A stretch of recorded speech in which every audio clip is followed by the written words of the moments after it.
Good morning to all.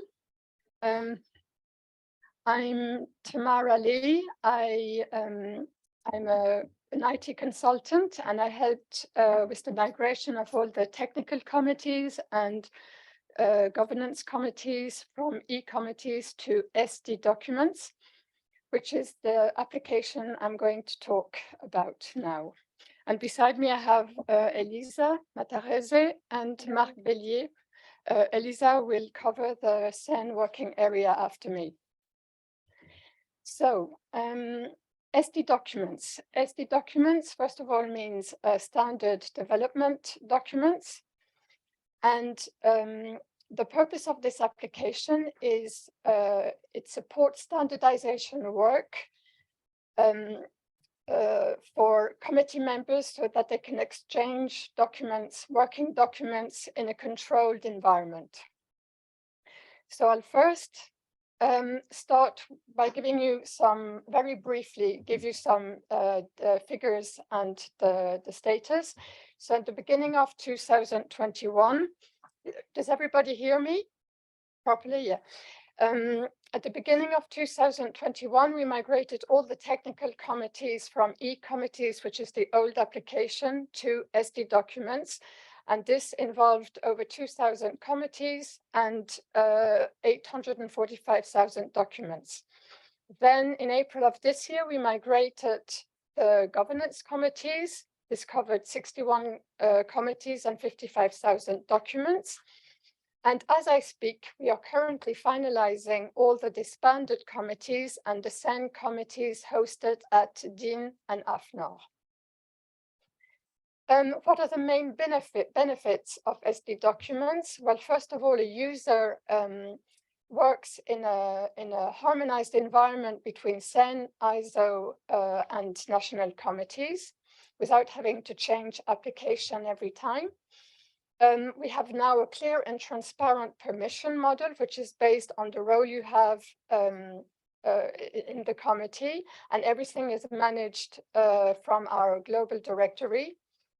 Then for all the documents that you upload on SD documents, they automatically receive a unique number, which we call an N number.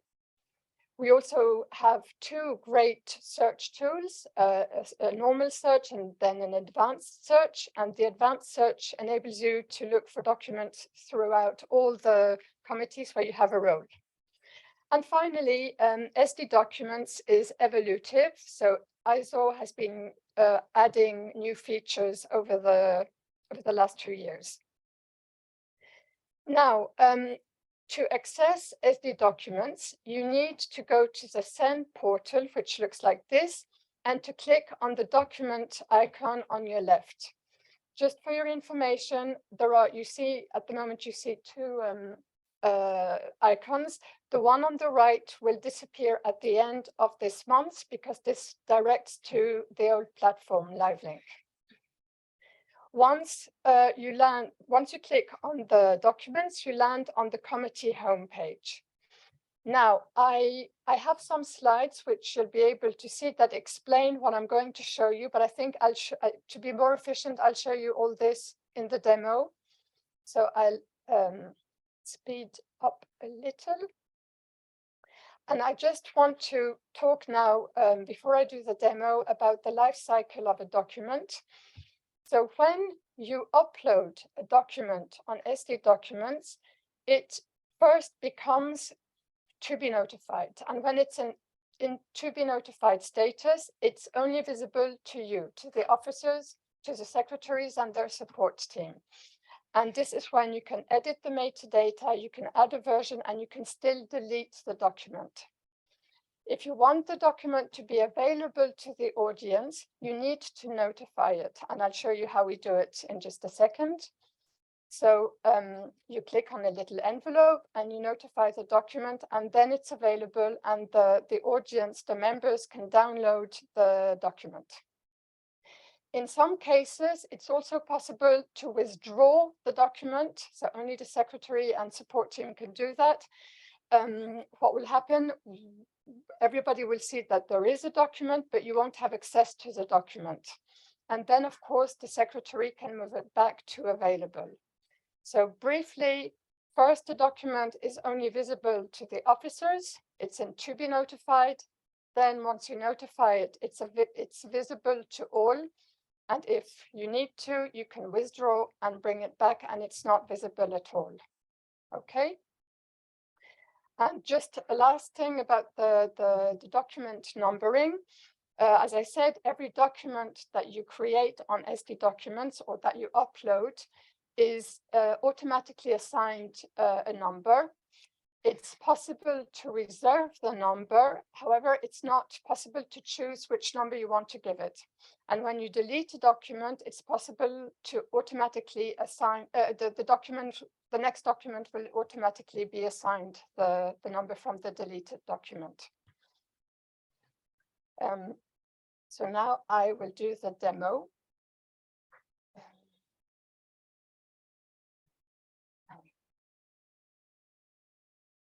Right. Oh. Very easy.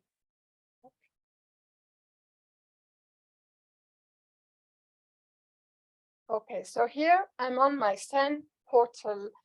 So I'm in the test environment, so it's going to look a little bit different. But here I'm on the CEN portal, so I have my document icon here. So I go in. I'm on the dashboard page, so I see the list of all the committees in which I have a role. So these are all the committees I have a role in, and the ones you see highlighted in yellow are my favorites. So you can just click on the star beside to add as your favorite, and then your favorite appear at the top of the list. Then you click on the committee you wish to work in. So I'm choosing this committee, and all the committees have the same configuration. So we have basically 4 main parts here. We have the top part where we have a series of folders, which are the same folders in all the technical committees. And I'll talk about the different requirements for the folders in a second. Then below the library, where we have the folders, we have the committee documents. And here you can see all the latest documents that were uploaded, regardless of which folder they're in. Then on the right side, you have the ballot documents. So here it lists all the ballots and the related documents to the ballot. And if you click on this little icon, it takes you directly to the balloting application. And then below it, we have the meeting documents. So it's the same. It lists all the meetings for this committee and the related documents. And if you click on the little icon on the right, it takes you directly to the meetings application, which I'll also be covering in a few minutes. So now I would like, there are 2 tabs which might be important. We have here at the top, we have the members list and the access list. In the members list, you will see the list of all the members who are active in this committee. And this list is available to all the members. Whereas the access list is only available to you, to the officers, and this lists all the people who have access to the committee, even though they might not have an active role. So this could be, for example, the convener of the working group. He would have access to the main committee. Now, I'm going to show you how to create a document in SD documents. So for that, I need to go. I first need to decide in which folder I want to upload a document. So I will go into my meetings document. Meetings folder, sorry. Once and only once I'm in the folder will I see this plus document icon. If you don't go in a folder, you won't see the plus document icon. You click on the plus document, and then it'll suggest either to create a folder, a link, or a meeting document. So I will create the meeting document. So what you do is upload a document.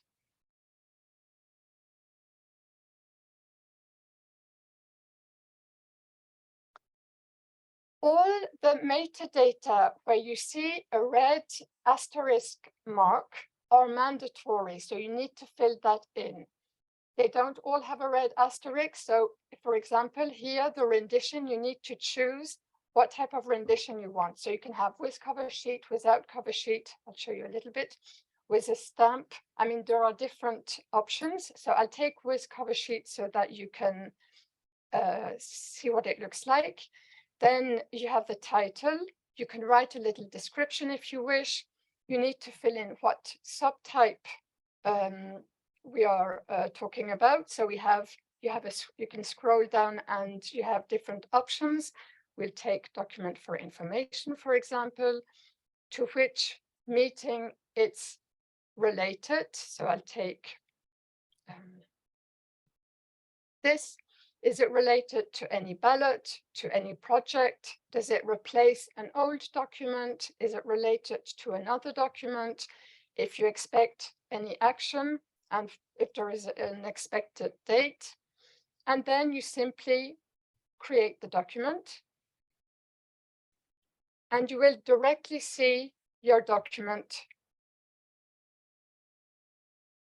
with the cover page. So this is what it will look like. You have the logo, you have the name of the committee, you have the number of the document, it's N84, then you have the related meeting, and below the cover page, you obviously have your document. And on the right side of the screen, you have some metadata. So when it was created, by whom, the title, and here you see the status is in to be notified. So this means it's available, it's visible to you, but it's not visible yet to the members. So to make it available to the members, you need to go on the little envelope at the top, notify. Then this page will pop up where you have a message by default, which you can customize, of course. You have the document which is attached. And then, as I'm not using my PC, I can't show you how the email will look like, but this is what the members will receive. They will get an email informing them that you've uploaded a new document, and you can click directly on the document. Okay. Is it a matter of taste whether you have a cover sheet or how you do it? It's up to you. Okay. Yeah, if you want one or if you don't. You can decide to not to have just a document without cover. Yeah, that's it. Oh, sorry. Yeah. Shall I do it again? Yeah, so is it possible to, is there a reason why we need to choose a cover page or not? This is up to the secretary if he wants a cover page or not. It's also possible to choose without a cover page or with a stamp, or and that's it. And then you send it and your members receive the email. And just very quickly, on the side panel of the page, you have your search options. So you can go in committee documents and you will see, you will have different filters. You can look for documents by full text, by title, by N number, by status, if you want to look for available documents or to be notified, connected to which meeting. And then you have the advanced search, which enables you to look for a document throughout all the committees, CEN, ISO on SD documents. Okay. So I will close, I'll go back to the slides.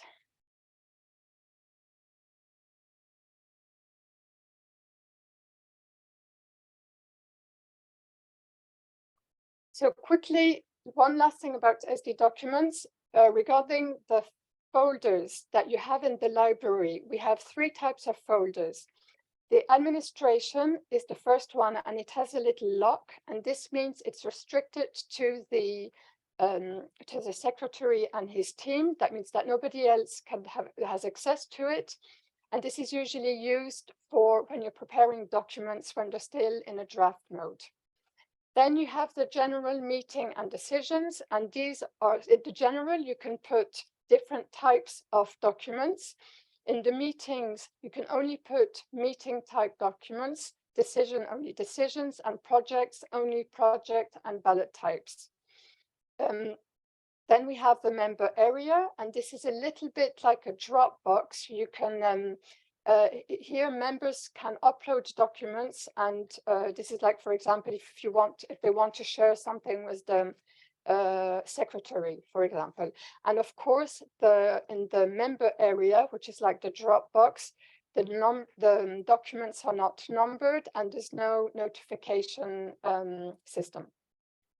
And then we have the mail archive, and this lists all the emails that were sent out from SD documents to the audience. And now I'll move on to the CEN committee internal balloting, so which we call CIB. So this is only available at TC and so main committee and subcommittee level. We don't have it for the working group level. However, the BT decided to implement a software application for consultation at the working group level. So it's being developed, and it should be deployed sometime in 2023.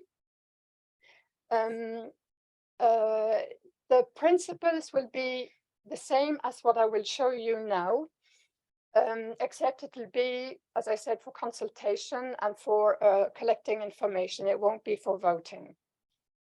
So to access the CIB balloting application, you need to go on your CEN portal again, and you click on the ballots on draft standards. The one beside is only for the governance.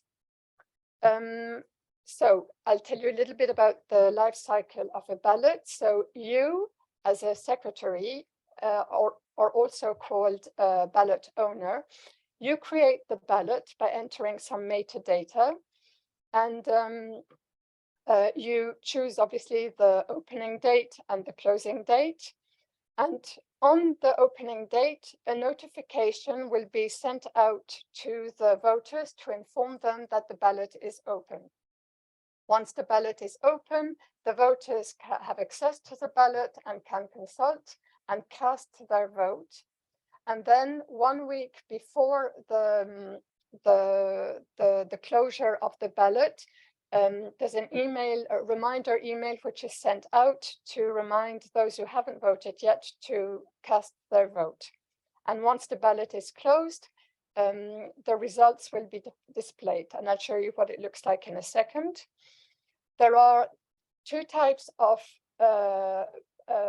ballots. We have a series of ballots which use predefined templates. So it means that the questions are already written, and this is what we highly recommend you to use. And then we also have the creation of ad hoc ballot, and this is where you can create your own questions and select the different possible answers. I'll show you now the demo. So I go back to my CEN portal. I go on the ballots on draft standards. I see a list of different balloting, and I choose the committee internal balloting.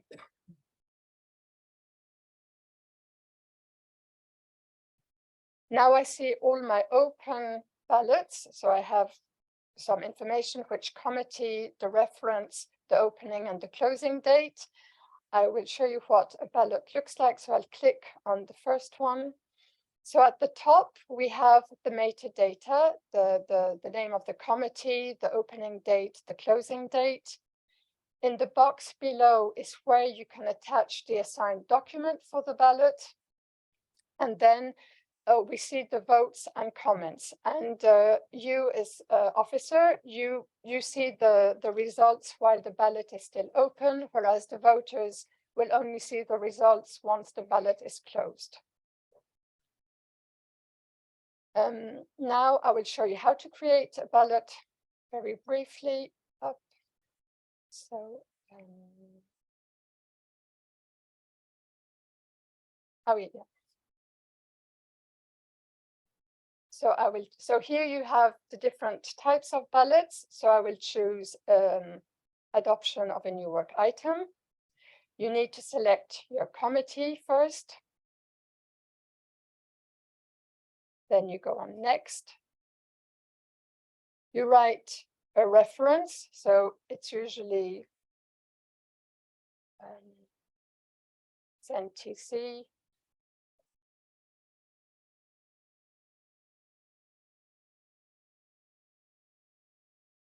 Then you can write the title.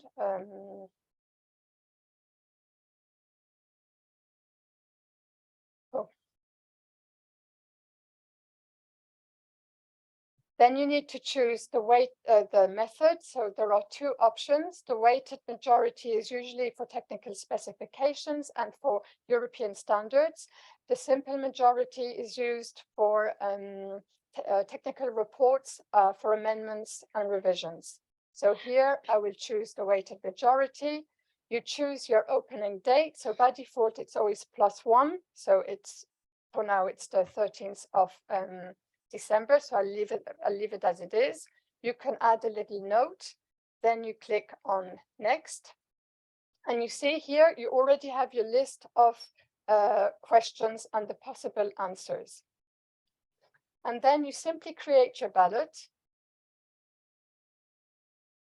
And then you need to not forget to add the document assigned to the ballot. And you do this by clicking on the little icon here, and you add your ballot, your new reference document.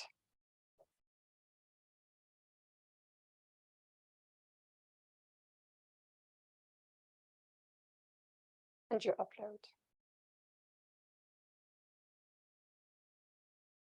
And that's it. Now I'll show you, and here you have your ballot. Now I will show you how the results, where the results are. So I need to go to a ballot which is closed.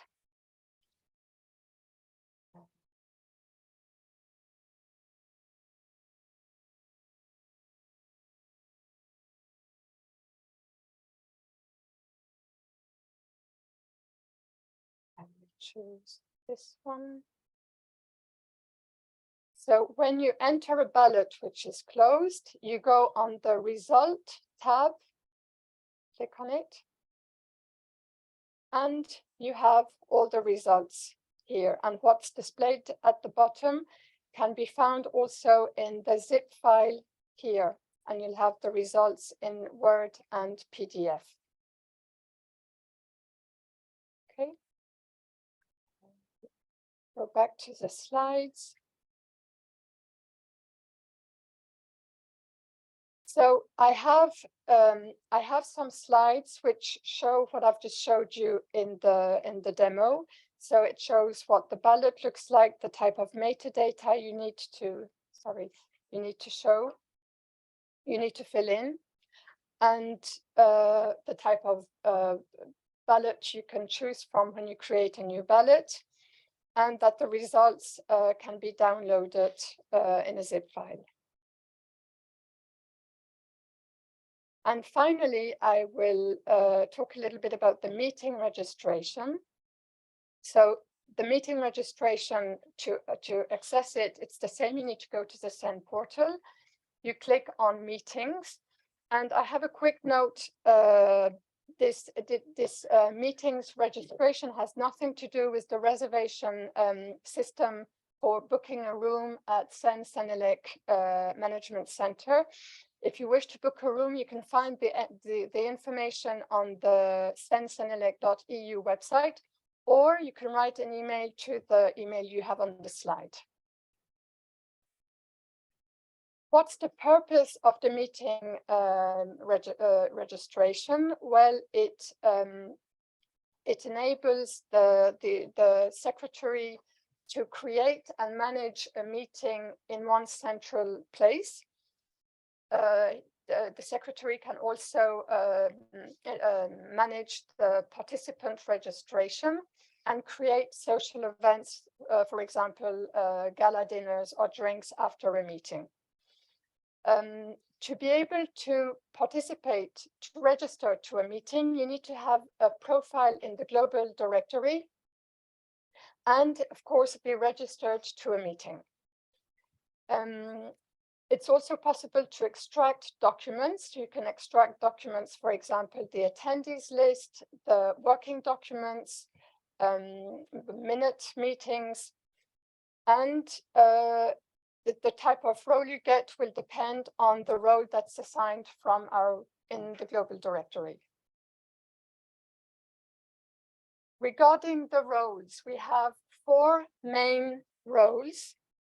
And we start from the beginning of the slide, and at the center, we have the meeting organizer, which is you, which we call MO. So you get to create and manage the meeting and decide on the location and date. You provide information for the meeting, and you can manage the participant attendance and create social events. We're going anti-clockwise, so then we go to the left. We have the meeting participant approver, the MPA, and this is the person representing a CEN member or an international organization who can register, who can approve or disapprove of registrations. Then at the bottom, we have the meeting coordinator, and this is the person who works for the NSB hosting the meeting, and this person can gather requests for invitation letters for visas, for example. And finally, we have the participants who can register and also unregister from a meeting. They can see the attendance list. They can add a guest to a meeting or to a social event, and that's it. Now I'll show you the different stages of a meeting. So first, the secretary creates a meeting, and it is in proposed state mode. So it will be in proposed mode until you have a specific date and a location.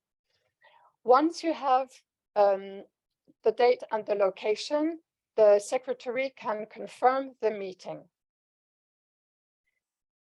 Then 6 months or 24 weeks before the meeting can start the then it's open for the registration. So this means that if I create a meeting now for the 1st of July, my meeting will not be open for registration until the 1st of January, because the 1st of January will be 6 months before the 1st of July. If you create the meeting in March, also for the 1st of July, the meeting registration will be automatically directly open to registration. Then 2 weeks before the start of the meeting, we have what we call the deadline for self-registration.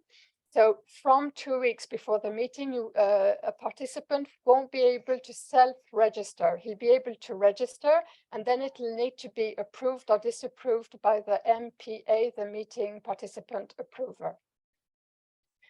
And what's also important to know is that the registration stays open throughout the whole meeting until the end of the meeting. this enables late registration to the meeting. So that means that during the meeting, it's still possible to register.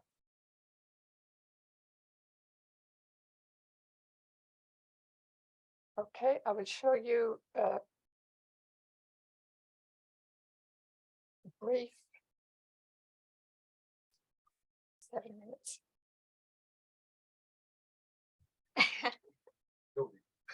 Okay, I would like my colleague to talk about her application. So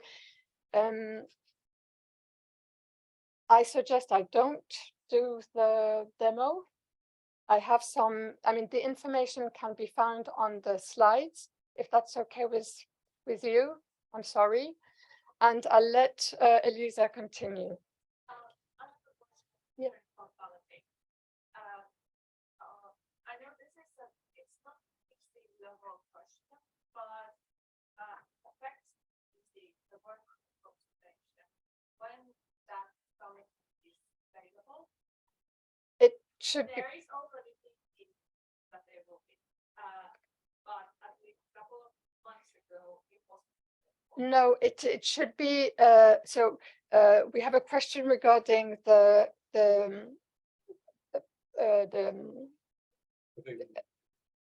availability of the ballot on consultation, and this should be deployed sometime in 2023. I can't tell you yet exactly when, but you should say the 2023.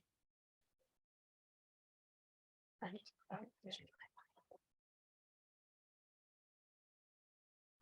question. Oh, sorry. Question about the document and number indicates 0. I think this is quite new, and why is this? Because if I upload a ballot result, for example, then I have it 2 times or more. Is there a way to get this? You have. Is the automatic the system generates automatic? Yeah, and I know that's starting. Yeah, and it seems to me that it's quite new. Wasn't before, so just wondering why this.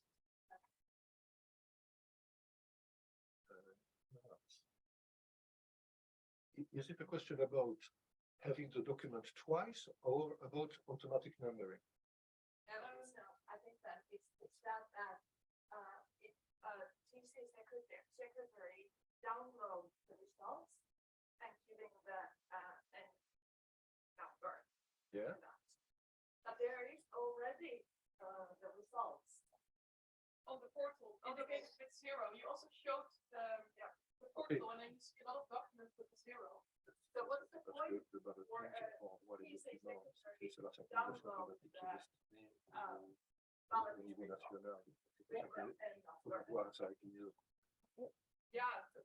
I will answer. Yeah. Okay, I think this is related to the fact that ISO has now implemented an automatic synchronization between ballot results and SD documents, mainly for the purpose of disseminating this information to the national level, because it was already also present in LiveLink, but you didn't see it because it was hidden. Now, I think this is something that they need to adjust a little bit more to avoid this double document. But when you see a document, a ballot result with 0, I infer that this is something that was automatically created by the balloting system when the ballot closes, where they automatically synchronize this result with SD documents. So I think this is the explanation, but I think this becomes too involved and we have to go forward. So maybe we can address this furthermore through the help desk or through IT support, but this becomes very complicated. Yes, that's the idea, because it's the way they have found to disseminate the result to the national level. Otherwise, there was no communication. Yes, it was already present, but it was hidden. And now it becomes visible. So this is why you see it, maybe. Okay, I will try to show you quickly the CEN working area. So this is a tool, this is a web application that enables the TC secretaries and also their support team to submit the decision taken by the CEN technical committees. So you have two ways to access the tool. It is done via projects online, so you have the direct link here. And also Projects Online is available via the CEN expert area. When you are connected to Projects Online, if you have access to the working area, you should see on the top a red button, working area. You just need to click on it and it will redirect you to the tool. So what are the main benefits of this tool? This is a tool that guides the TC secretary or the support, because the business rules are enforced. So if you add some data, or if you are missing, if there is some information missing, the tool will warn you and ask you to make the necessary corrections. You have also the possibility to prepare your TC decisions and generate the form in PDF or in Word and attach it to your committee internal balloting, for example. You have also the assurance that your decision is being treated. So when you submit a decision via working area, the next day you will receive an email confirmation saying that either your decision has been treated, or maybe there are some additional manual treatment that is required, so it has been passed to our data unit here at CCMC. There are several types of decisions that are processed automatically, so you can be sure that you will have a quicker response because all these decisions are treated overnight. So I will now go live to show you the tool. So here I'm connected on Projects Online, and I have the button working area.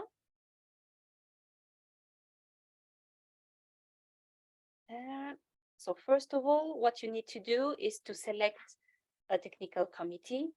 I'm in the test area, so I have a lot here.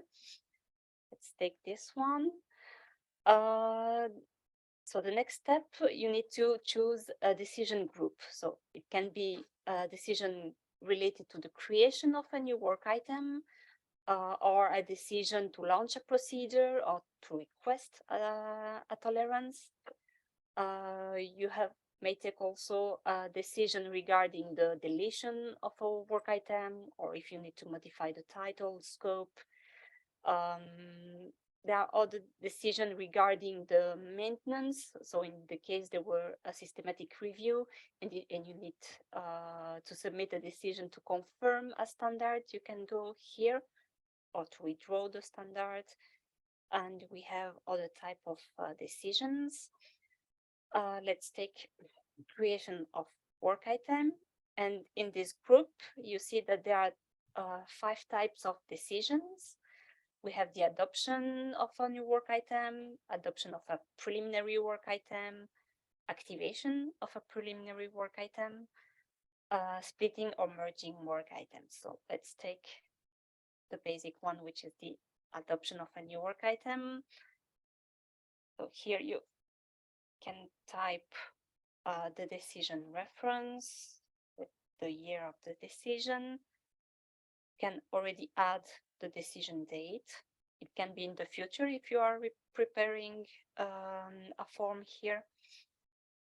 You can put also a document number, and then you click on start.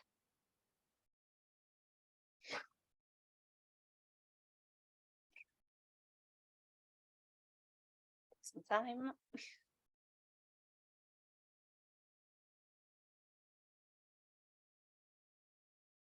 Okay. Oh. always be when doing a demo.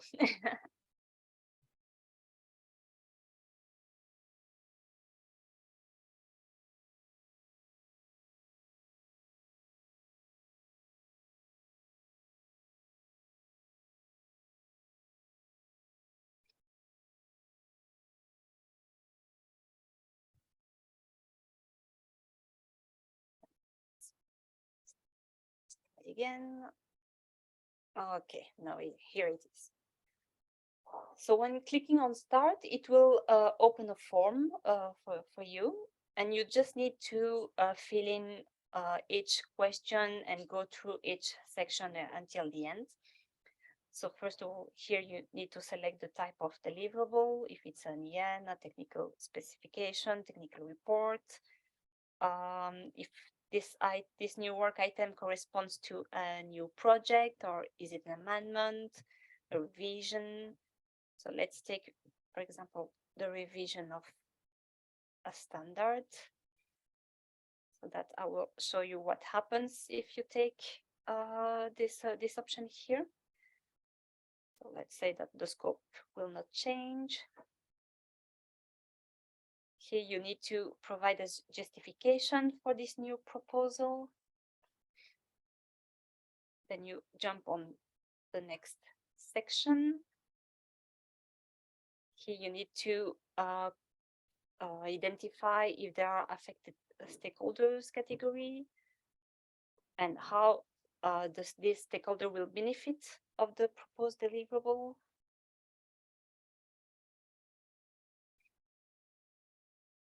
Then I jump in on section 3 about the drafting body in the title, and just because before I've chosen that is the revision of an existing standard, the tool has already imported the information available for that specific standard. So of course you okay, thank you. So you can of course change the drafting body in any case. For the title also, you can modify it if it has changed. It's up to you to complete the information. Then let's go next section regarding the digital aspects. That will go a little bit quicker because otherwise I will be on schedule. Let's go here. Then you need to complete accessibility issues. For the new work items, it's quite a long form to complete. Have some question about environmental issues. Then here you need to specify if this is a project to be developed under Vienna Agreement or not.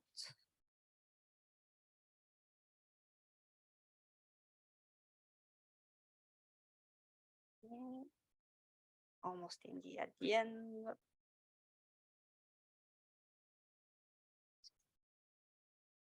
Then you need to provide a plan for the development of this standard.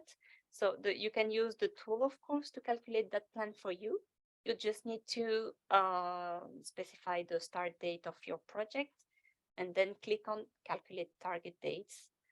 And you can see here, so it will calculate with the weeks by default, but you can, of course, change it if needed.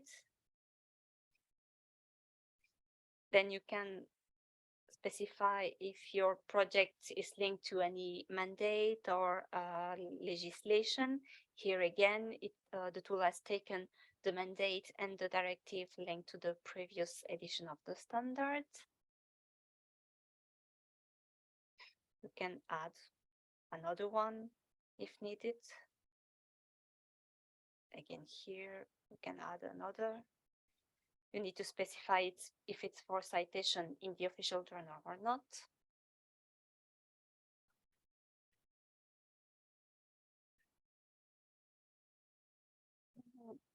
And here, the last section, you need, when you have already a vote for this new work item, you need to identify what are the at least five members that are committed to participate in the development of this new standard, and then add the voting results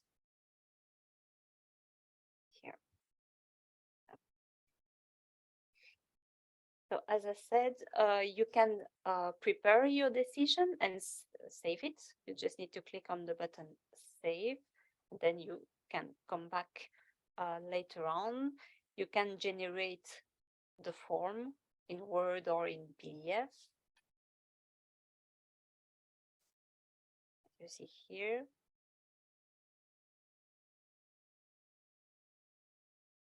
And then when you're ready, you can submit your decision.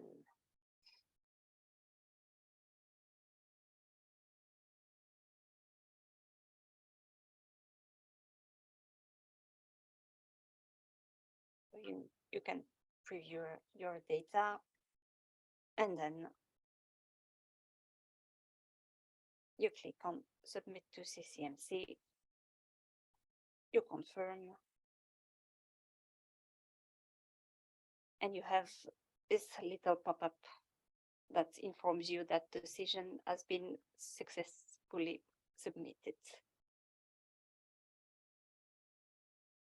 So just a few words about the other section here. So in this one, you can find all the decisions that have been saved by you, but yet not submitted. Or you have here access to all the decisions that have been submitted before. You have also a last section regarding actions that do not require decision. So for example, the one change option. So here, what you need to do is just to select one project and then modify the date. Yeah. And then click on save.